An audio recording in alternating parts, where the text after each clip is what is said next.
আজকের এই ভিডিওটা যদি আপনি সম্পূর্ণ দেখেন তাহলে কনস্ট্রাকশন ভিডিওগুলো প্রত্যেক দিনের আপডেট দিব। আজকের এই বিল্ডিংটার জায়গার পরিমাণ 36 ফিট, লম্বাতে 30। আমরা একটা বিল্ডিং ডিজাইন ড্রয়িং করার পরে আমরা ক্লায়েন্টকে কিভাবে হিসাব করে দিই। আসসালামু আলাইকুম, আমি ইঞ্জিনিয়ার এমডি মোস্তফা কামাল, দেখছেন বিল্ড আপ ইঞ্জিনিয়ারিং লিমিটেড। আজকের এই বাসাটা ড্রয়িং ডিজাইন করে দেওয়া হয়েছে রাকিবুল ইসলাম ভাইকে। তো এই প্রজেক্টের নাম দেওয়া হয়েছে রুমপাস ড্রিম। বাসাটা নির্মাণ হচ্ছে টাঙ্গাইল জেলায়, গ্রাম হচ্ছে টিকলা গোপাল, ভুয়াপুর, টাঙ্গাইল। যারা টাঙ্গাইলের এই জায়গার আশেপাশে আছেন আমাদের এই প্রজেক্টটা ভিজিট করার জন্য আমন্ত্রণ রইল। অলরেডি কিন্তু আমাদের এই প্রজেক্টটা কনস্ট্রাকশনের কাজ শুরু হয়ে গেছে। আমরা সেখানে যে লেআউট দিয়েছি, অবশ্যই এই প্রজেক্টের নির্মাণ ভিডিও প্রত্যেক সপ্তাহে যে ভিডিওগুলো হয়, এই প্রজেক্টের নির্মাণ কনস্ট্রাকশন ভিডিওগুলো প্রত্যেক দিনের আপডেট দিয়ে হচ্ছে আমরা ফেসবুক পেজে, আর হচ্ছে মেইন যে পয়েন্টগুলো সেইগুলো আপডেট দিয়ে আমাদের এই চ্যানেলে। তো আপনি চাইলে এই চ্যানেলটি সাবস্ক্রাইব করে রাখতে পারেন এবং আমাদের ফেসবুক পেজটি আপনি ফলো দিতে পারেন। ফেসবুক পেজের লিঙ্কটা আমি ডেসক্রিপশনে দিয়ে দিলাম, সেখান থেকে আপনি ফলো হতে পারেন। ফ্লোর প্ল্যান, 3D ইন্টেরিয়র, বর্তমান বাজারে এই বাসাটা নির্মাণ করতে অ্যাকচুয়ালি কত টাকা খরচ হবে অথেন্টিক ভাবে লিস্ট আকারে আমি আপনাদের প্রমাণ দেখাবো। অথবা কেউ যদি চান যে আপনি এখন একতলা করবেন, 2তলা ফাউন্ডেশন দিয়ে একতলা কমপ্লিট করবেন, সেক্ষেত্রে কেমন খরচ হবে সব থাকবে এই ভিডিওতে। চলুন শুরু করি আজকের ভিডিও। শুরু করার আগে আমরা বিল্ডিং এর ইনফরমেশন দিব।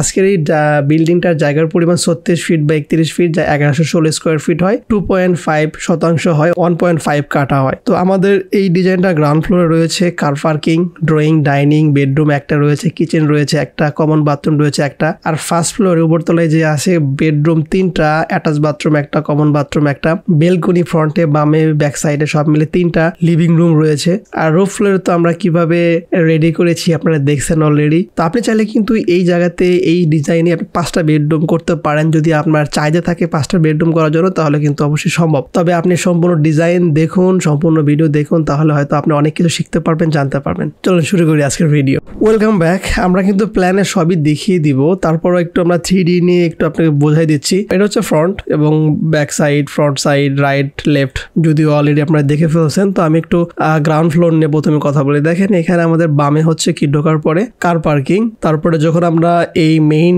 ডোর দিয়ে ঢুকবো পাবো হচ্ছে ড্রয়িং স্পেস, যেটা আপনারা দেখছেন অলরেডি। তারপরে পাবো এইখানে হচ্ছে একটা বেডরুম। দেখেন বেডরুমের সাথে ফ্রন্টে এবং বামে আমাদের কি রয়েছে, উইন্ডোজ রয়েছে। এটা হচ্ছে কিচেন রুম, আর এটা হচ্ছে কমন বাথরুম। যদি আমরা টপ থেকে দেখি, দেখেন ডাইনিং স্পেস এবং ড্রয়িং কিন্তু ওপেন।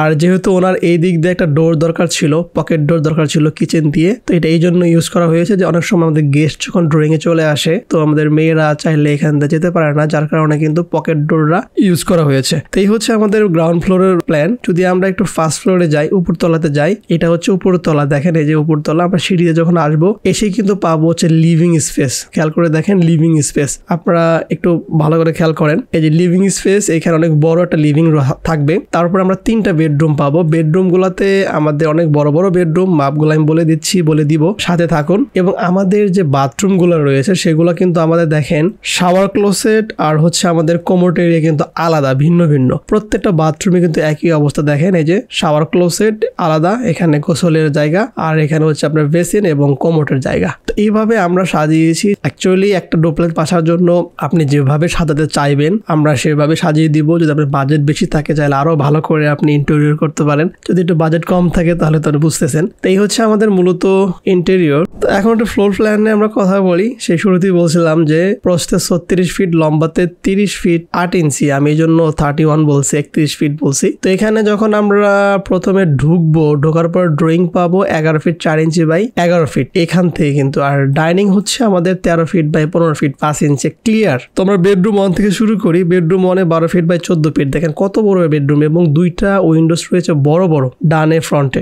আর তারপরে common bathroom 5 feet by 7 feet. তারপরে কিচেন রুম রয়েছে 9 ফিট বাই 12 ফিট। এখানে ফ্রিজ রাখা রয়েছে এবং এখানে পকেট গেট, যেটা আমি ফার্স্টে বললাম, পকেট ডোর। যখন আমরা উপরে তলে আসবো তখন লিভিং স্পেস পাবো 12 ফিট 7 ইঞ্চি বাই 14 ফিটের। তারপরে বেডরুম 2 পাবো 13 ফিট বাই 14 ফিট, অনেক বড়। এখানে বেলকুনি পাবো এর সাথে 11 ফিট 7 ইঞ্চি বাই 3 ফিট 6 ইঞ্চির। এর সাথে অ্যাটাচ বাথরুম পাবো। দেখেন এখানে শাওয়ার ক্লোসেট আছে 4 ফিট 10 ইঞ্চি বাই 3 ফিটের। এখানে ভিতরে কোমোট এবং বেসিন এরিয়া 4 ফিট 10 ইঞ্চি বাই 5 ফিট 2 ইঞ্চি। ওকে, তারপরে আবার আসলাম লিভিং থেকে, আবার যাবো হচ্ছে আমরা বেডরুম 3-তে 13 ফিট 6 ইঞ্চি বাই 14 ফিট। চিন্তা করেন কত বড়, এবং এখানে স্লাইডিং ডোর দিয়ে এখানে বেলকনি রয়েছে ফ্রন্টে। তারপরে এর সাথে অ্যাটাচ বাথরুম রয়েছে 7 ফিট বাই 5 ফিট, কোমোট এবং বেসিন এরিয়া। আর সাথে তো পাশে আলাদা রয়েছে 3 ফিট 6 ইঞ্চি বাই 5 ফিট হচ্ছে শাওয়ার এরিয়া। তারপরে বেডরুম 4 14 ফিট বাই 10 ফিট। এই তো। আর এটা হচ্ছে common balcony balcony 10 feet by 3 feet 1 inch, যেটা লিভিং থেকে খুব সহজে ব্যাক সাইডে যেতে পারবে। অনেক সুন্দর একটা ফ্লোর প্ল্যান। আর রুফ ফ্লোর তো আমরা প্রথমেই দেখিয়েছি, তো এভাবে আর কি আপনি সাজাবেন। তারপর আমি দেখাচ্ছি 3D তে। দেখেন আমাদের রুফ ফ্লোরটা কিন্তু অনেক সুন্দর করে আমরা সাজিয়েছি। তো এখন যারা আমাদের দ্বারা আপনারা বিল্ডিং ডিজাইন ড্রয়িং করতে চান, চাইলে স্ক্রিনে দেওয়া নাম্বারে সরাসরি কল করতে পারেন। আমরা বিল্ডিং ডিজাইন ড্রয়িং এবং ভিজিট থেকে শুরু করে সবকিছু আমরা করি। একটা বিল্ডিং এর শুরু থেকে যত ধরনের স্টেপ রয়েছে, যেমন ধরুন ল্যান্ড সার্ভে, সাইট ভিজিট, মিস্ত্রিকে বুঝে দেওয়া, একটা বিল্ডিং এর শুরু থেকে শেষ পর্যন্ত হ্যান্ড ওভার দেওয়ার পর্যন্ত সবকিছু আমরা হেল্প করে থাকি। চাইলে আপনি স্ক্রিনে দেওয়া নাম্বারে সরাসরি কল করতে পারেন। আর একটা কথা হলো, যারা আর কমেন্টে আপনারা লিখে দিবেন কে কোন জেলা থেকে দেখতেছেন, বা আপনাদের ল্যান্ডের পরিমাণ লিখতে পারেন, কেমন বাসা করতে চান লিখতে পারেন কমেন্টে। এখন হচ্ছে বিল্ডিং এর সবচেয়ে গুরুত্বপূর্ণ পার্ট, এস্টিমেটিং এবং কস্টিং। আমি যেটা বললাম শুরুতেই বলছিলাম ভিডিওতে, যে আজকে আমি এমন কিছু এক্সপ্লেইন করবো যেটা আপনি কোনো ঠকবেন না। সাপোজ ধরেন একটা বিল্ডিং কিন্তু ডিজাইন ড্রয়িং তো অবশ্যই ইম্পর্টেন্ট, এটা আপনারা জানেন আমিও জানি, কিন্তু বিল্ডিং এর ডিজাইন ড্রয়িং করার পর আপনার বিল্ডিংটা অ্যাকচুয়ালি কত টাকা খরচ হবে সেটা কিন্তু পার্ট বাই পার্ট হিসাব করে নিতে হবে। এটা খুবই ইম্পর্টেন্ট। যেমন আমরা একটা বিল্ডিং ডিজাইন ড্রয়িং করার পরে আমরা ক্লায়েন্টকে কিভাবে হিসাব করে দিই, একটু আপনি দেখেন আজকে আমাদের এই প্রজেক্টে দেখলে বুঝতে পারবেন যে আমরা যখন ডিজাইন করি শুধুমাত্র কিন্তু দেখেন ফুটিং বাবদ হিসাব, শর্ট কলাম বাবদ হিসাব, একটা বিল্ডিং এর পার্ট বাই পার্ট, অর্থাৎ গ্রেড বিম করতে কেমন সিমেন্ট রড বালি খোয়া যাবে, তারপরে জিএলপিএল ব্রিক্স, সেফটি ট্যাঙ্ক, প্লিন্থ লেভেলের ঢালাই থেকে শুরু করে দেখেন কলাম, আপনার গ্রাউন্ড ফ্লোরে column, T beam, slab, fall slab, ব্রিকের wall, wall plaster, lintel, stair, টাইলসের জন্য কেমন খরচ যাবে, একটা building a part by part আমরা হিসাব করে দিই, যেন ক্লায়েন্ট যখন যে সেকশনে কাজ চলে, সাপোজ ধরেন যে সে ফার্স্ট ফ্লোরে বা গ্রাউন্ড ফ্লোরে সে কলাম ঢালাই করবে, অ্যাকচুয়ালি দেখেন কত ব্যাগ সিমেন্ট যাবে, 23 ব্যাগ, স্যান্ড যাবে 42, সেফটি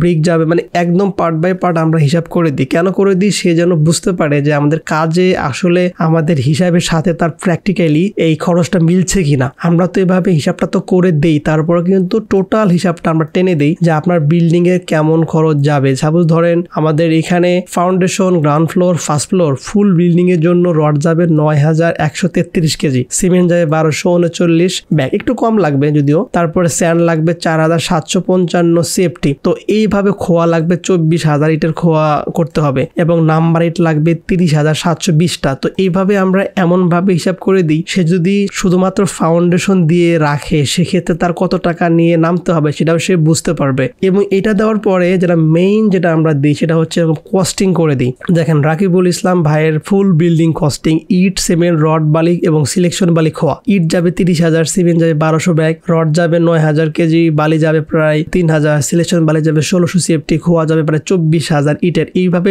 ইট, সিমেন্ট, রড বালি খোয়া সবকিছু মিলে 23,02,000 টাকা তার মালামাল যাবে। টাইলস দেখেন আমাদের টাইলস হিসাবটা পার্ট বাই পার্ট করে দিই, মেইন ফ্লোর, বাথরুম ওয়াল, স্কার্টিং, স্টেয়ার, এক্সটেরিয়র ওয়াল, কার পার্কিং এর জন্য যে টাইলসটা হবে সেটা, বাইরে জিএলপিএল আউটসাইড, অর্থাৎ আমাদের যে 2 ফিট আপনি হাইট করবেন মাটি থেকে, এই চারো সাইডে যে টাইলসটা আমরা ইউজ করেছি সেই হিসাবটা এখানে ধরেছি। সাথে হলো এই টাইলস গুলো লাগানোর জন্য টাইলস কন্ট্রাক্টরের খরচ কেমন হবে সেটাও কিন্তু ধরেছি। দেখেন গড়ে 35 টাকা পার স্কোয়ার ফিট ধরেছি, এটা কম বেশি হয়, একটু 1-2 টাকা কম বেশি হইতে পারে। তো সব মিলে 6,49,980 টাকা যাবে তার টাইলস বাবদে। এখন আসেন দরজা, সেম ভাবে আমরা মেইন ডোর, তারপর বেডরুমের ডোর, স্টেয়ার রুমের ডোর, তারপর বাথরুমের ডোর, স্লাইডিং ডোর, সবকিছু কিন্তু ভিন্ন ভিন্ন ভাবে হিসাব করে দেওয়া রয়েছে। 1,82,000 টাকা তার যাবে। এখানে আপনার লিস্টটা দেখেন, একটু ভিডিওটা স্টপ করে দেখতে পারেন যে আমাদের এই হিসাবটা বাস্তবে কতটা কম বেশি হইতে পারে, এটা আপনি দেখলেই বুঝতে পারবেন। তারপরে হচ্ছে জানালা খরচ, এখানে টোটাল আমাদের রয়েছে 13টা জানালা, যদি একটু সাইজ কম বেশি আছে তো গড়ে আমরা ধরেছি 16,000 টাকা করে, খুব ভালো মানের এবং খুব ভালো থাই দিয়ে। হ্যাঁ, আপনি চাইলে এর চেয়ে কিন্তু কম দামি থাই লাগাইতে পারবেন, মানে জানালার গ্লাস লাগাইতে পারবেন। তো সবকিছু মিলে আমাদের উইন্ডোজ বাবদ যাবে 2,17,000 টাকা। গ্রিল সেম ভাবে আমাদের গ্রিল, যেমন ধরুন যে আমাদের উইন্ডোজের যে গ্রিল, তারপরে বেলকনির গ্রিল, তারপরে স্লাইডিং ডোরের কিন্তু ভিতরে একটা কি হয় দরজা হয়, স্লাইডিং কি হয় গ্রিল দিয়ে আমরা দরজা বানাই, সেই গ্রিল সবকিছু মিলে লাগবে হচ্ছে 2,05,000 টাকা। তারপরে সিঁড়ির রেলিং খুবই ইম্পর্টেন্ট, যদি আপনি গ্লাসের দেন তো সব মিলে লাগবে 60,000 টাকা। আর বাথরুমের খরচ খুবই ইম্পর্টেন্ট, এখানে বাথরুমে শুধুমাত্র স্যানিটারি খরচ বলা হয়েছে কারণ উপরে কিন্তু টাইলস বাবদ বলে দিছি, তো ভিতরে শুধুমাত্র স্যানিটারি খরচ, যেমন ধরুন যে কমোড, বেসিন, শাওয়ার, থাই, এইগুলো আর কি সবকিছু মিলে স্ট্যান্ডার্ড লেভেলে একটা বাথরুম করতে গেলে প্রতিটা বাথরুমে বাথরুমে খরচ করতে হবে 40,000 টাকা। চাইলে আপনি এর চেয়ে কম দামে প্রোডাক্ট দিয়েও কিন্তু খরচ দিয়েও আপনি একটা বাথরুম সাজাতে পারেন। তো আমরা এখানে ধরেছি 40,000 টাকা পার বাথরুম। 3টা বাথরুম রয়েছে 1,20,000 টাকা। প্লাম্বিং, স্যানিটারি খরচ এবং কন্ট্রাক্টর খরচ সবকিছু মিলে 1,50,000 মতো যাবে। আর ইলেকট্রিক্যাল এবং কন্ট্রাক্টর খরচ সবকিছু মিলে যাবে হচ্ছে 2,50,000। রং খরচ যাবে প্রায় 3 লাখ টাকার মতো সবকিছু মিলে। আর সিভিল কন্ট্রাক্টর খরচ অর্থাৎ সিভিল কিন্তু যারা মিস্ত্রি কাজ করবে তাদের যে খরচটা, ground floor, first floor, stair, roof যেটা রয়েছে মানে স্টেয়ারের যে ছাদ রয়েছে 3টা ছাদ মিলে কিন্তু তারা হিসাব করবে। তো সবকিছু মিলে 2882 স্কোয়ার ফিট হয় আমাদের এই প্রজেক্টে। এখন অনেক মিস্ত্রিরা রাগ করে যে ভাই আপনি 300 করে কেন বলেন, কেউ তো এর বেশি নাই। হ্যাঁ, আমি যেখানে কাজ করতেছি বা আমাদের এই প্রজেক্টে যেখানে কাজ করতেছে এটা খুবই কম রেটে, 300 থেকেও কম। যারা মিস্ত্রি আছেন তারা রাগ করবেন না প্লিজ, কারণ আপনাদের বিভিন্ন জেলায় বিভিন্ন রেট হয়। তো 300, 320 হচ্ছে স্ট্যান্ডার্ড। আপনি চাইলে এই হিসাব ধরেও করতে পারেন। তবে আমাদের আবারও বলছি, আমাদের এই প্রজেক্টটা কিন্তু 300 টাকার নিচে কাজ হচ্ছে। তো অবশ্যই আমার এখানে আরো কমবে তার। তো সবকিছু মিলে 8,64,600 টাকা লাগবে সিভিল এর বর্তমান মিস্ত্রি খরচ। আর এক্সট্রা হলো 50,000 টাকা, যেমন ধরেন সবকিছু মিলে এক্সট্রা লাগতে পারে। তো A to Z বিল্ডিংটা খরচ যাবে 54,10,580 টাকা। আপনি এই লিস্টের আপনি খরচ আরো কমাইতে পারবেন যদি বারবার আপনি এটা দেখেন, দেখার পরে আপনি লিস্ট করবেন কোনটা বাবদে আপনি কত টাকা খরচ করতে চান। এখন কথা হচ্ছে, যদি আমি 2 তলা ফাউন্ডেশন দিয়ে 1 তলা কমপ্লিট করি, এই বাসাটাই জাস্ট 1 তলা আমি থাকার জন্য কমপ্লিট করব, তাহলে আপনার লাগবে প্রায় 30 লক্ষ টাকা। 30 থেকে 32 লাখ টাকা হলে আপনি ডুপ্লেক্সের ফাউন্ডেশন দিয়ে 1 তলা কমপ্লিট করে আপনি থাকতে পারবেন। সবশেষে একটা কথা বলবো, যারা সম্পূর্ণ ভিডিও দেখলেন সবাই যেন যার যার স্বপ্ন থেকে বাসা নির্মাণ করতে পারে, দোয়া রইল। আমাকে এবং বিশেষ করে আজকের আমার যে ক্লায়েন্ট রয়েছে রাকিবুল ইসলাম ভাইকে, সবাই আমাদের জন্য দোয়া করবেন এবং বিশেষ করে রাকিবুল ভাইয়ের জন্য দোয়া করবেন, সে যেন বাসাটা সম্পূর্ণ কমপ্লিট করতে পারে। সবাই একটু কমেন্টে আমিন লিখে যাবেন। ভালো থাকবেন সবাই। আর নেক্সটে দেখা হবে নতুন কোনো প্রজেক্ট নিয়ে। আর এই প্রজেক্ট নিয়ে তো অবশ্যই দেখা হবে, কারণ আমাদের এই প্রজেক্টটা দ্রুত শেষ হয়ে যাবে, একবারই কমপ্লিট হয়ে যাবে ইনশাল্লাহ। মনে হয় কথা আজকে বেশি বলে ফেললাম। ভালো থাকবেন সবাই। আল্লাহ হাফেজ।